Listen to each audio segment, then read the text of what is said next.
காதல் தர வந்தேன். எபிசோடு 31. வாங்க இப்ப கதைக்குள்ள போகலாம். சாகித்யாவிடம் கோபமாக பேசிவிட்டு அறையில் இருந்த வருண் பின்பு அறையை விட்டு வெளியே வந்தான். அப்பொழுது கயலும் கோமதியும் ஹாஸ்டலுக்கு கிளம்பலாம் என்று அவர்களும் தயாராக இருந்தார்கள். வருண் கூட்டி செல்கிறேன் என்று சொல்லவுமே அவர்கள் வருணுக்காக காத்து கொண்டிருந்தார்கள். இவன் வெளியே வரவும் வந்து ரம்யாவின் அறையை பார்க்கும்போது சாகித்யா ஒரு சோகமாக அமர்ந்திருந்தாள்.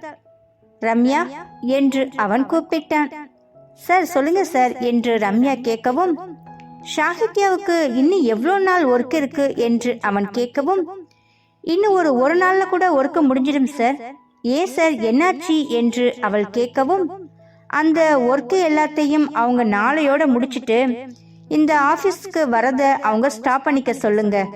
நம்ம ஆபீஸ் வேலையை விட்டுட்டு ஃபுல்லா அவங்களுக்கே நீங்க ஒர்க் பண்றது எனக்கு என்னமோ மாதிரி இருக்கு. நம்மளுடைய வேலை பெண்டிங் இருக்கிற மாதிரி எனக்கு ஃபீல் ஆகுது என்று அவன் சொல்லவும், சரி சார் நான் மேம் கிட்ட சொல்றேன் சார் என்று அவள் சொன்னாள். போகும்போது சாகித்யாவை ஒரு முறை முறைத்து விட்டு தான் சென்றான். அவன் அப்படி பார்க்கவும் அவளுக்கு என்னமோ போல் ஆகிவிட்டது. பின்பு அவன் அங்கிருந்து சென்று கயல் கோமதியை அழைத்து கொண்டு அவன் சக்தியை பார்ப்பதற்கு சென்று விட்டான். ரம்யா உள்ளே வந்து, மேடம் சார் என்ன இப்படி சொல்லிட்டு போறாரு? அம்மா உள்ள போனீங்களே, என்ன நடந்துச்சு? சார்கிட்ட நீங்க பேசுனீங்களா? அவர் நீங்க சொன்னதெல்லாம் கேட்டிருந்தா இப்படி வந்து பேசியிருக்க மாட்டாரு. உள்ள என்ன மேடம் நடந்தது என்று ரம்யா கேட்கவும், ரம்யா உள்ள என்ன நடந்தது? ஒண்ணுமே நடக்கல. நான் பேசினதுக்கு ஆப்போசிட்டா மட்டும்தான் அவர் பேசினாரு. நான் பேசின எதையுமே அவர் காதலியே வாங்கிக்கல. அவருக்கு இப்ப நினைப்பு எல்லாமே சக்தி சக்திங்கிற மாதிரி தான் இருக்குது. அந்த சக்தி யாரு? ஆஃப்டர் படிக்காத ஒரு பொண்ணு. அவளுக்காக இவர் சக்தி சக்தின்னு உருகிறது என்னால் தாங்க முடியல ரம்யா என்று அவள் சொல்லவும், மேடம் என்ன சொல்றீங்க? நீங்க போய் சார்கிட்ட பேசி அவர் மனசு மாறலையா? அப்படி அவர் என்னதான் சொன்னாரு என்று அவள் கேட்கவும், நான் எவ்வளவோ எடுத்து சொன்னேன். என்ன அந்த ஷியாம் ஏமாத்திட்டான். நான் டைவர்ஸ் வாங்கிட்டு வந்துட்டேன். என் மனசு ஃபுல்லா நீ இருக்க. நான் உன்னை கல்யாணம் பண்ணிக்கணும்னு ஆசைப்படுறேன். உன் கூட நான் காலம் ஃபுல்லா சந்தோஷமா இருக்கணும்னு ஆசைப்படுறேன்னு சொல்லிட்டு அவன்கிட்ட நான் எவ்வளவோ எடுத்து சொன்னேன். ஆனா அவன் கொஞ்சம் கூட புரிஞ்சுக்காம உண்மையில அக்கறைப்படுறதுக்கு நான் யாருன்னு என்ன கேட்டுட்டார் ரம்யா என்று சொல்லவும், என்னது சார் அப்படி கேட்டாரா என்று அவள் கேட்டாள். ஆமாம், உன்னை பத்தி யோசிக்கிறதுக்கும் உன்னை பத்தி நினைக்கிறதுக்கும் நான் யாரு என்று அவன் கேட்ட கேள்வி என்னை ஏதோ பண்ணிருச்சு. அவன் மனசு ஃபுல்லா அவனுடைய நினைப்பு எல்லாமே அந்த சக்தி மேல மட்டும்தான் இருக்கு. அதனை எப்படி முறியடிக்க போறேன், வருணை நான் எப்படி மாத்த போறேன்னு எனக்கு ஒண்ணுமே புரியல என்று அவள் சொல்லவும், என்ன மேடம் நம்ம ஒண்ணு நினைச்சா அது ஒண்ணு நடக்குது.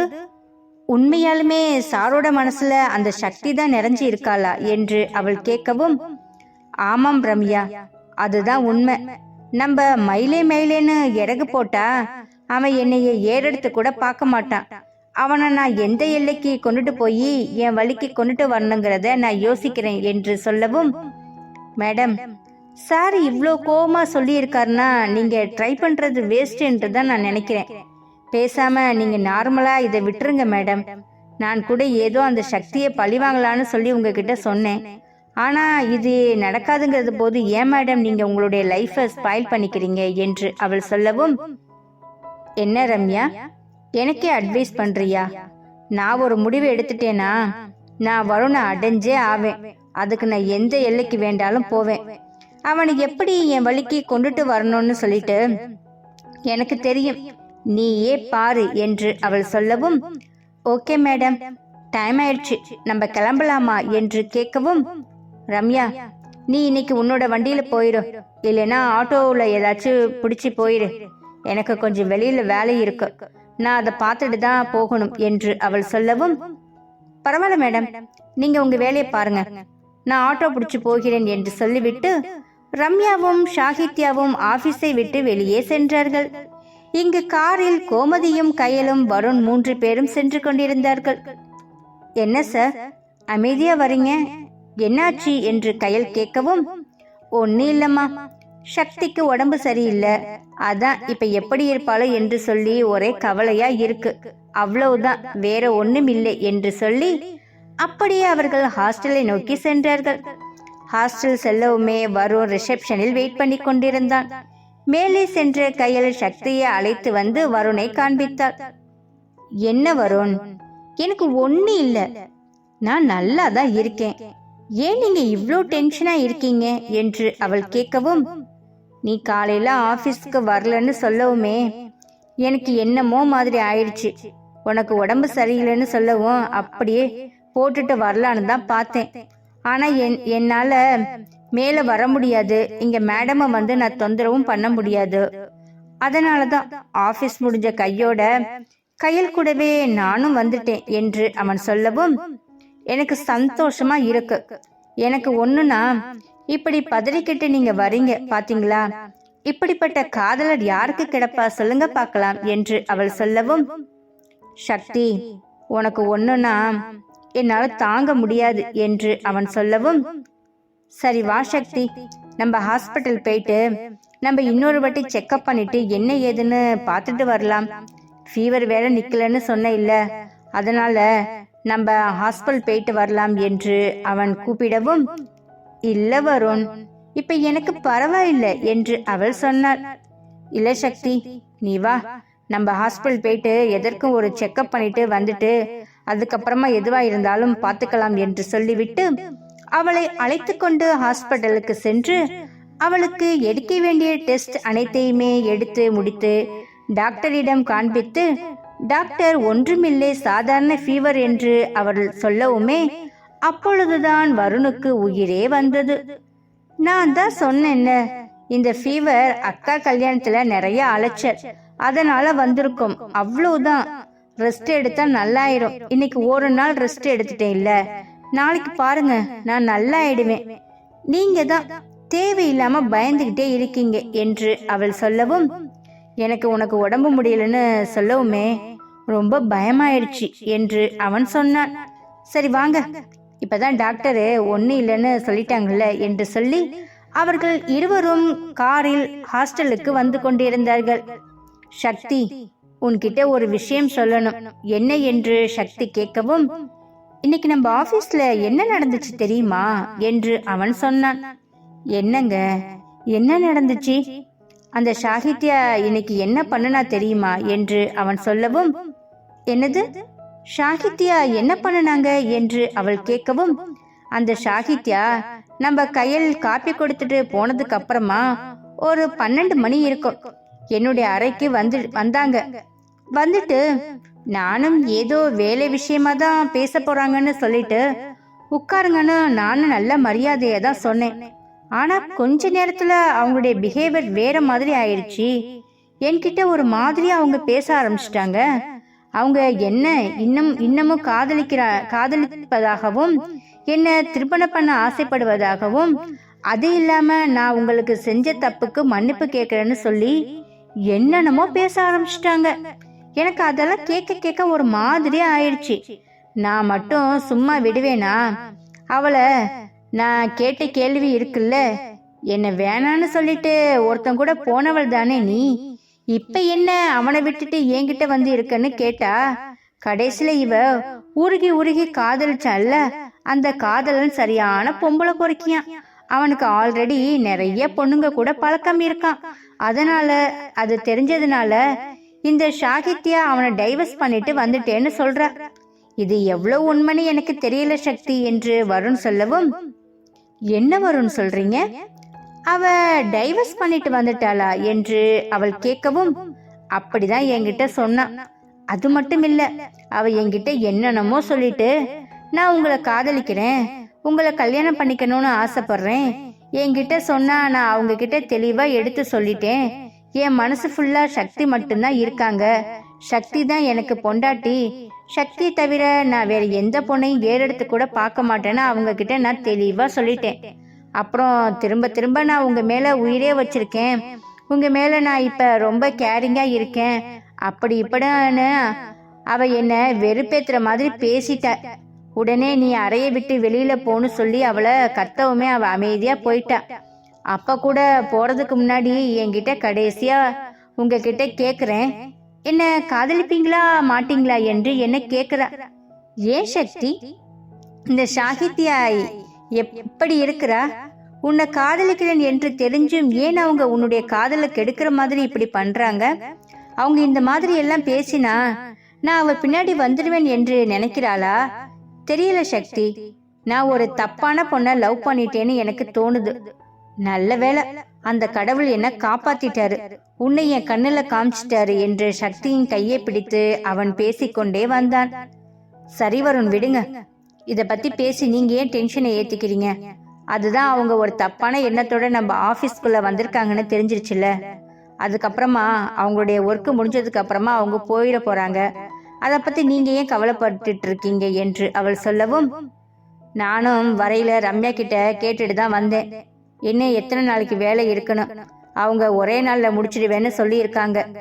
இந்த ஒரு நாள் வேலையை பார்த்துட்டு அவங்க கிளம்பி போறதுதான் அவங்களுக்கு நல்லது என்று அவன் சொல்லி, அப்படியே சாகித்யாவை பற்றி அவர்கள் இருவரும் பேசிக்கொண்டே வந்தார்கள். இங்க பாருங்க வருண், நானும் சரி நீங்களும் சரி, நம்ம 2 பேருக்குள்ளேயும் எந்த ஒரு ஒளிவு மறைவும் கிடையாது. யாராச்சும் என்ன பத்தி உங்ககிட்டயும் உங்களை பத்தி என்கிட்டயும் ஏதாச்சும் ஒரு விஷயம் சொன்னாங்கன்னா நான் ஃபர்ஸ்ட் நம்ம 2 பேருமே அதை தெளிவுபடுத்திட்டு அப்புறமா தான் அது உண்மையா பொய்யான்னு ஆராயணும் என்று அவள் சொல்லவும், ஆமாம் சக்தி, அந்த விஷயத்துல நம்ம தெளிவா இருக்கணும் என்று அவன் சொன்னான். சக்தி, நான் உன்னை கொண்டு போய் ஹாஸ்டல்ல விட்டுட்டு போறேன். நீ மாத்திரை எல்லாம் சாப்பிட்டுட்டு நாளைக்கு உனக்கு நல்லாயிரணும். நீ நாளைக்கு கண்டிப்பா ஆபீஸ்க்கு வந்துரு. உடம்பு நல்லா இல்லைன்னு கூட நீ அங்க வந்து ரெஸ்ட் எடு. உன்னை பார்க்காம எனக்கு என்னமோ மாதிரி ஆயிரும் என்று அவன் சொல்லவும், சரி வருண், நான் கண்டிப்பா ஆபீஸ் நாளைக்கு வந்துடுவேன் என்று அவள் சொன்னாள். இப்படியே இருவரும் பேசிக்கொண்டு, சக்தி, நம்ம ஒரு இடத்துல நிப்பாட்டி காப்பி குடிக்கலாமா என்று அவன் கேட்கவும், குடிக்கலாமே என்று அவள் சொல்லி அப்படியே ஒரு இடத்தில் நிப்பாட்டி காப்பியை குடித்துவிட்டு இருவரும் அப்படியே பேசிக்கொண்டிருந்தார்கள். சக்தி, நீ என்ன சீக்கிரமா கல்யாணம் பண்ணிக்க, எங்க வீட்டுக்கு வந்துடு சக்தி, அப்பதான் எனக்கு நிம்மதியா இருக்கும் என்று அவன் சொல்லவும், கண்டிப்பா வந்துடுறேன் வருண், நீங்க கவலைப்படாதீங்க என்று சொல்லி அவர்கள் காஃபியை குடித்துக்கொண்டு அவர்கள் பின்பு ஹாஸ்டலுக்கு வந்தார்கள். ஹாஸ்டலுக்கு வரும்போது ஹாஸ்டல் வாசலில் சக்தியை இறக்கி விடவுமே அவனுக்கு மனமே இல்லை. சக்தி, உன்னை இப்படி விட்டுட்டு போறதுக்கு எனக்கு மனசே இல்லை. ஆனாலும் நீ போய் தானே ஆகணும், வேற என்ன பண்றது? சரி, நீ பார்த்து பத்திரமா போ, நான் வீட்டுக்கு போயிட்டு உனக்கு மெசேஜ் பண்றேன் என்று அவன் சொல்லவும், சரி என்று சொல்லிவிட்டு வருண் சக்தியை அங்கு விட்டுவிட்டு அவன் கிளம்பினான். சக்தி மேலே சென்று சிறிது நேரம் ஓய்வெடுக்கலாம் என்று அவளும் நினைத்தாள். இப்படியே அன்று அவர்களுடைய பொழுது போய்கொண்டிருந்தது. இங்கு சக்தியும் ஸ்வேதாவும் அனைத்து இடங்களையும் சுற்றி பார்த்து விட்டு அறைக்கு வந்த பிறகு அவர்கள் அப்படியே ஓய்வெடுத்துக் கொண்டிருந்தார்கள்.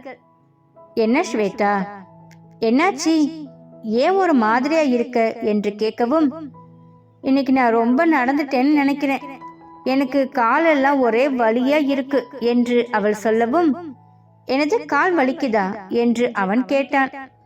ஆமாம் சதீஷ், எனக்கு கால் பயங்கரமா வலிக்குது என்று அவள் சொல்லவும், உடனே அவள் காலை எடுத்து தன்னுடைய தொடையின் மீது வைத்துக்கொண்டு அப்படியே தன் மனைவின் காலை பிடித்து அமுக்கிக் கொண்டிருந்தான். சதீஷ், என்ன பண்றீங்க? அதெல்லாம் வேணாம், விடுங்க, பாத்துக்கலாம் என்று அவள் சொல்லவும், என்னுடைய மனைவிக்கு கால் வலிக்குதுன்னா புருஷன் நான் தானே அமுக்கி விடணும், வேற யாராச்சும் அதை பண்ண முடியுமா? பரவாயில்ல, என்னுடைய மனைவி கஷ்டப்படுறத என்னால பார்த்துட்டு இருக்க முடியாது, அதனாலதான் நான் காலை அமுக்கி விடுறேன், நீ வேணா அப்படியே படுத்துக்கொள் என்று அவன் சொல்லவும், இல்ல சதீஷ், நீங்க காலை அமுக்கி விடுவதை பார்க்கையில எனக்கு என்னமோ மாதிரி இருக்கு என்று சொல்லி அவள் சொல்லவும், இதுல என்ன இருக்கு, நீ என்னுடைய மனைவி, நான் உன்னுடைய கணவன், நம்ம 2 பேருக்குள்ளேயும் இப்படி ஒரு அண்டர்ஸ்டாண்டிங் இருக்கிறது நல்லது தானே? எனக்கு கால் வலிக்குதுன்னு சொன்னா நீ அமுக்க மாட்டியா என்று அவன் கேட்கவும், அது எப்படி மாட்டேன்னு சொல்லுவேன், கணவனுக்கு பொண்டாட்டி தானே சேவை செஞ்சு ஆகணும் என்று அவள் சொல்லவும், அதே மாதிரிதான் பொண்டாட்டிக்கும் புருஷன் சேவை செஞ்சுதான் ஆகணும், இது ஆணும் பெண்ணுன்னு சொல்லி எந்த ஒரு தனித்துவமும் இல்லை என்று சொல்லி அப்படியே அவர்கள் பேசிக்கொண்டு விட்டு அவளுக்கு அந்த காலை அமுக்கிக் கொண்டு அப்படியே அவர்கள் சிரித்து பேசிக்கொண்டு மகிழ்ந்தும் கொண்டிருந்தார்கள். ஸ்வேதா, நம்ம வேணா ஒன்று பண்ணலாமா?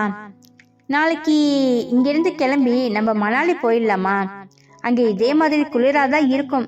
ஆனா அங்க இந்த மாதிரி எல்லாம் நடக்க வேண்டியது இல்லை. எல்லாத்துக்குமே நம்ம அங்க வண்டியில போறதுக்கான வசதிகள் எல்லாம் இருக்கு என்று அவன் சொல்லவும், சரிங்க, அப்ப வேணும்னா நம்ம காலையில கிளம்பிடலாம் என்று சொல்லி அவர்கள் அப்படியே பேசிக்கொண்டு அன்று இரவு உணவு சாப்பிடுவதற்கு கீழே சென்றார்கள். உன்னால கீழே வர முடியுமா ஸ்வேதா என்று அவன் கேட்கவும், அதெல்லாம் எந்த பிரச்சனையும் இல்லை என்று சொல்லி அப்படியே இருவரும் கீழே சென்று அவர்கள் இரவு உணவை சாப்பிட்டு விட்டு மேலே வந்தார்கள். மேலே வந்து சிறிது நேரம் படம் பார்த்து கொண்டும் அப்படியே அந்த காமெடியை பார்த்து சிரித்து கொண்டும் இருந்தார்கள். ஸ்வேதா, நேத்து தான் என்னமோ மாதிரி நம்மளுடைய இரவு ஆயிடுச்சு, இன்னைக்கு எப்படி என்று கேட்கவும், ப்ளீஸ் சதீஷ், என்னால எதுவுமே முடியாது, எனக்கு உடம்பெல்லாம் ரொம்ப டயர்டா இருக்கு, இன்னைக்கு ஆளை விடுங்கப்பா என்று அவள் சொல்லவும், என்ன ஸ்வேதா, நிஜமாலுமே இன்னைக்கு எதுவுமே இல்லையா என்று அவன் கேட்கவும், இன்னைக்கு உங்களுக்கு எதுவுமே இல்லை என்று அவள் சொன்னாள். ஸ்வேதா, உன்கிட்ட ஒன்று சொல்லணும்னு நினைச்சிட்டே இருந்தேன், இப்பதான் ஞாபகம் வந்தது. ஸ்வேதா, என்ன நீ மாமான்னு கூப்பிடுறியா? எனக்கு ஆசையா இருக்கு.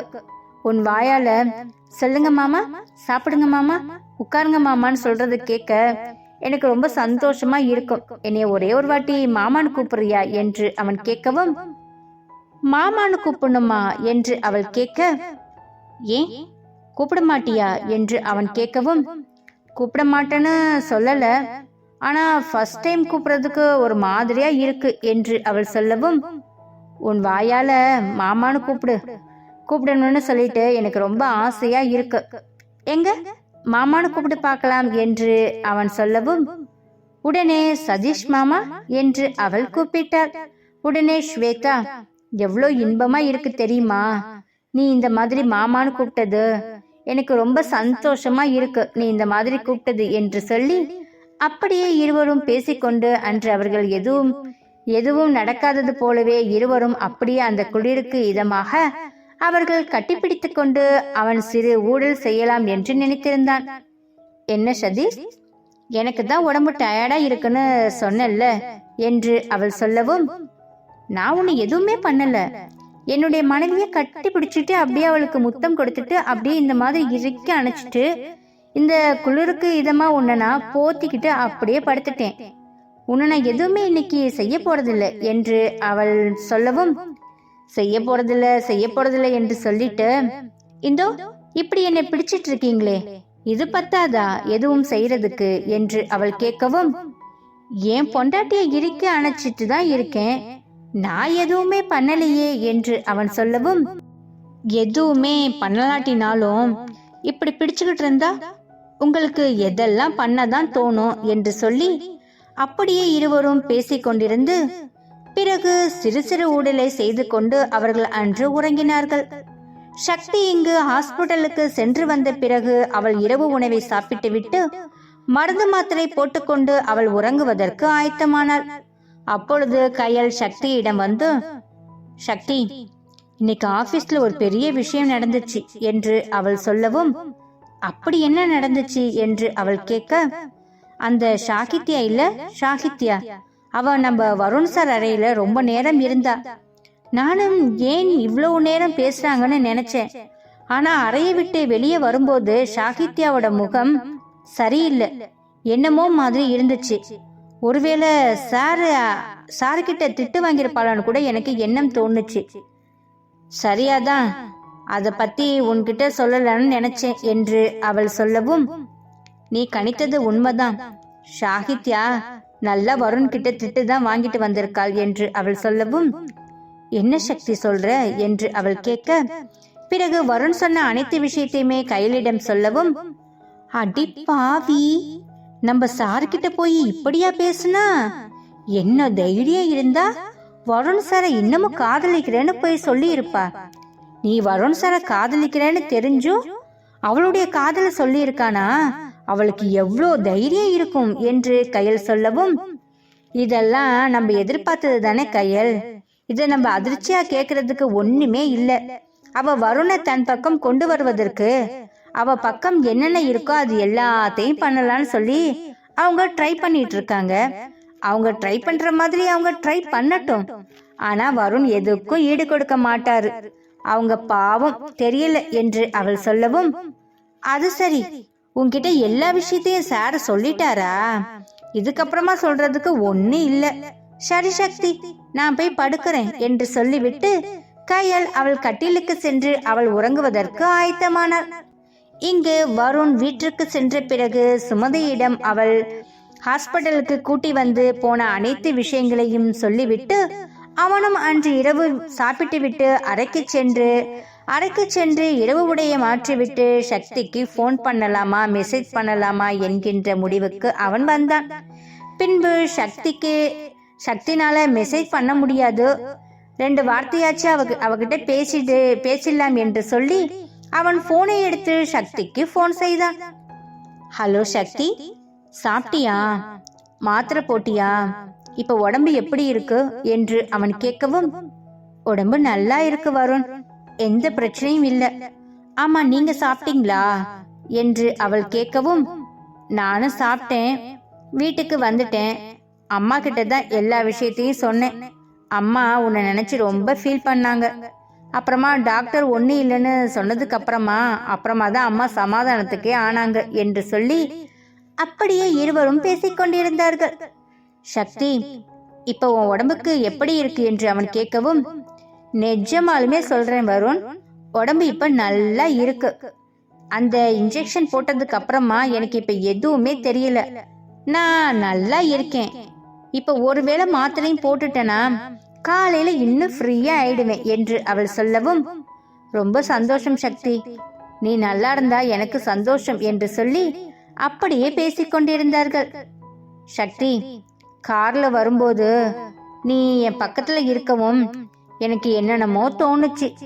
அப்புறமா உனக்கு உடம்பு சரியில்லைன்னு சொல்லிட்டு நான் தான் உன்னை ஒரு விஷயத்தையும் கட்டாயப்படுத்தாம அப்படியே கண்ட்ரோல் பண்ணிக்கிட்டு வந்தேன் என்று அவன் சொல்லவும், அப்படியா? நானும் நீங்க நெளிஞ்சது வலிஞ்சது எல்லாத்தையுமே பார்த்தேன். ஆனா நீங்க ரொம்ப கண்ட்ரோலா தான் வந்தீங்க என்று அவள் சொல்லவும், அடி பாவி சக்தி, நீ பாத்தியா? பக்கத்துல ஆசையா ஒருத்தன் இருக்கானே, ஒரு உம்மா கொடுப்பேன்னு சொல்லிட்டு எனக்கு ஒரு முத்தமாச்சு கொடுத்தியா? என்னை ஏங்க வச்சு அப்படியே கூட்டிட்டு வந்துட்டு அப்படியே என்னை அனுப்பிச்சு விட்ட இல்ல? போடி நீ படுபாவி என்று அவன் சொல்லவும், நான் உடம்பு சரியில்லாம இருக்கவும் இந்த மாதிரி நேரத்துல இதெல்லாம் பண்ணக்கூடாது என்பதற்காகத்தான் நானும் உங்ககிட்ட எதுவுமே காமிச்சிக்காம வந்தேன்.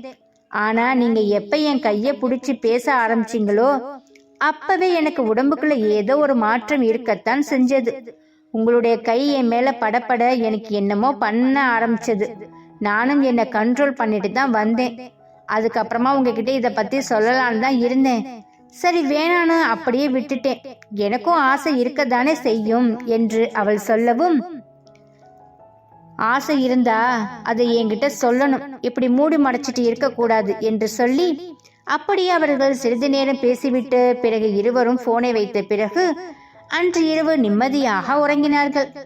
இங்கு சாகித்யா வீட்டுக்கு சென்ற பிறகு வருண் சொன்ன விஷயத்தை அனைத்தையும் அவள் நினைத்து பார்த்தாள்.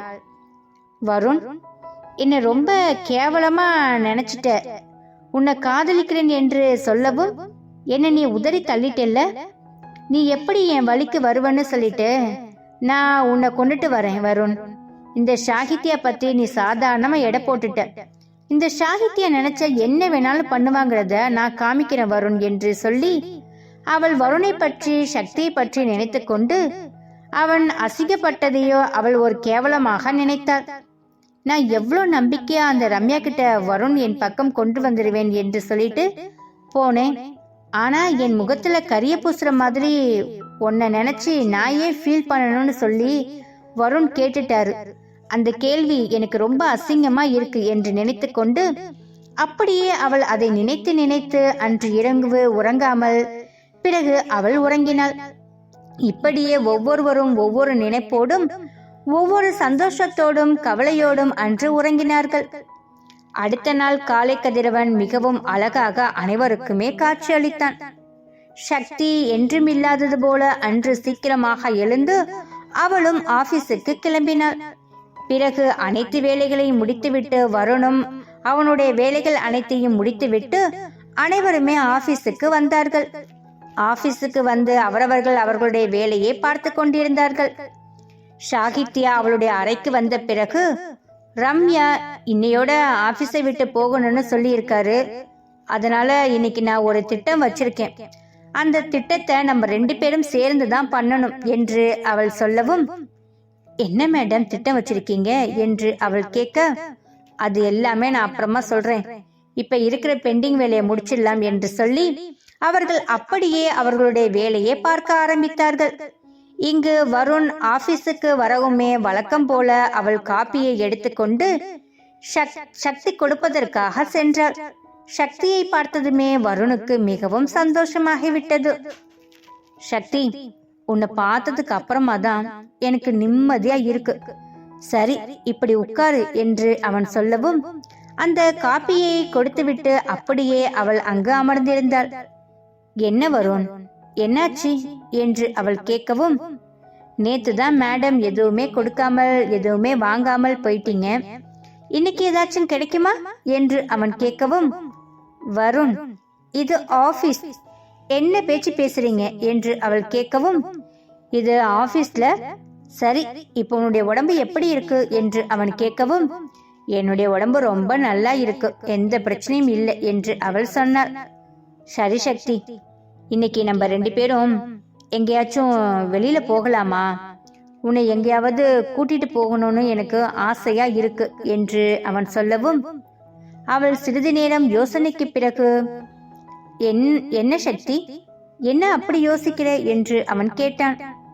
இல்ல, உடம்பு இன்னைக்கு தான் கொஞ்சம் பரவாயில்லாம இருக்கு, அதுக்குள்ளாட்டியும் வெளியில என்று அவள் கேட்கவும், நம்ம எங்கேயும் அலைய போறதில்ல, கார்லயே போயிட்டு கார்லயே வந்துடலாம், ஓகேவா என்று அவன் கேட்கவும், சரி என்று சொல்லிவிட்டு அப்படியே சந்தோஷமாக அறையை விட்டு வெளியே வந்தாள்.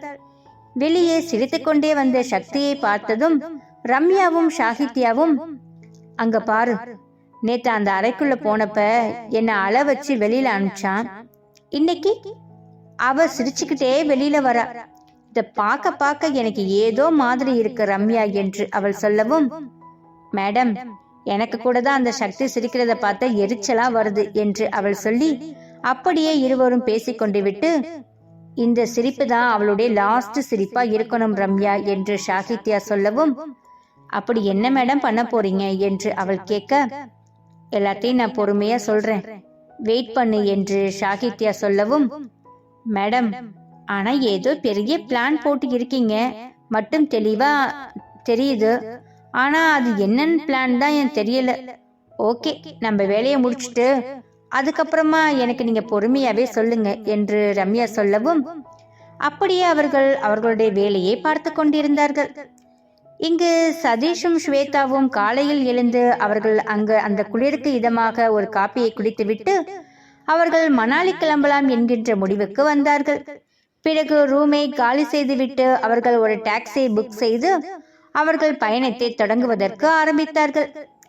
ஸ்வேதா, எல்லாமே எடுத்துக்கிட்டு இல்ல, எதுவும் மறக்கலையே என்று அவன் கேட்கவும், இல்ல எல்லாமே எடுத்துக்கிட்டேன் என்று சொல்லி அப்படியே அவர்கள் பயணத்தை தொடங்கி அவர்கள் சென்று கொண்டிருந்தார்கள். அவர்கள் அந்த ஊருக்கு சென்று கொண்டிருக்கும் பொழுது அங்கு பார்த்த அனைத்து விஷயங்களையும் பார்த்து ஆச்சரியப்பட்டு கொண்டிருந்தாள். என்ன சதீஷ், எல்லா ஊர்லயும் ஏதாச்சும் ஒண்ணு ஆச்சரியமா பாக்குறதுக்கு இருக்குமா என்று அவள் கேட்கவும், ஒவ்வொரு ஊருக்கும் ஒவ்வொரு ஸ்பெஷல் இருக்கும், அது மாதிரி இந்த ஊருக்கு என்று அவர்கள் பேசிக்கொண்டே சென்றார்கள். பின்பு அவர்கள் மணாலியை சென்றடைந்தார்கள். அங்கு சென்ற பிறகு அவர்களுக்கென்று ஒரு ரூமை புக் செய்து அவர்கள் அங்கு ஓய்வு எடுக்கலாம் என்கின்ற முடிவுக்கு வந்தார்கள். அடுத்த நாள் அனைத்து இடங்களையும் சுற்றி பார்க்கலாம் என்கின்ற முடிவுக்கு அவர்கள் வந்த பிறகு அப்படியே அவர்கள் ஓய்வெடுத்துக் கொண்டிருந்தார்கள். இங்கு வருண் அனைத்து வேலைகளையும் முடித்துவிட்டு அவன் மாலை சக்தியை அழைத்து கொண்டு வெளியே செல்லலாம் என்று அவன் நினைத்திருந்தான்.